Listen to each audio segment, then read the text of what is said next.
கமல், சிம்பு ஆகியோர் முக்கிய வேடத்தில் நடித்துள்ள தக் லைஃப் திரைப்படம் இன்று ரிலீஸ் ஆகியுள்ள நிலையில் சென்னை ரோஹிணி திரையரங்க வளாகத்தில் சிம்புவின் பேனர்களே அதிக அளவில் வைக்கப்பட்டுள்ளது.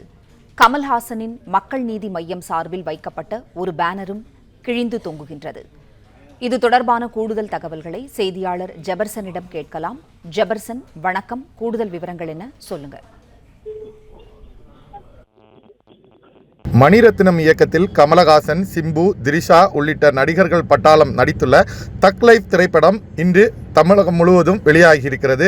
இந்த நிலையில் இந்த திரைப்படம் 4 மொழிகளில் வெளியாகிருக்கிறது. தமிழ், ஹிந்தி, தெலுங்கு, மலையாளம் என 4 மொழிகளில் வெளியாகிருக்கக்கூடிய இந்த திரைப்படத்தை இன்று காலை 9 மணி முதல் ரசிகர்கள் ஏராளமானோர் வந்து பார்த்து செல்லக்கூடிய காட்சியை நம்ம பார்க்க முடிகிறது.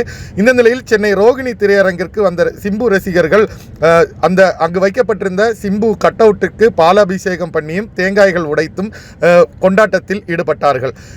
சிம்பு மற்றும் முன்னணி நடிகரான கமலஹாசன் நடித்திருக்கக்கூடிய இந்த படத்தில் கமலஹாசனுக்கும் பேனர்கள் வைப்பார்கள் என்று எதிர்பார்க்கப்பட்டிருந்த நிலையில் தற்போது இங்கு ரோகிணி திரையரங்கத்தை முழுமையாக ஆக்கிரமித்து சிம்பு ரசிகர்கள் பேனர்களை வைத்திருக்கிறார்கள். ஆனால் கமலுக்காக மதுரவாயல் தொகுதியிலிருந்து மக்கள் நீதி மய்யம் சார்பில் ஒரே ஒரு பேனர் வைக்கப்பட்டிருந்தது.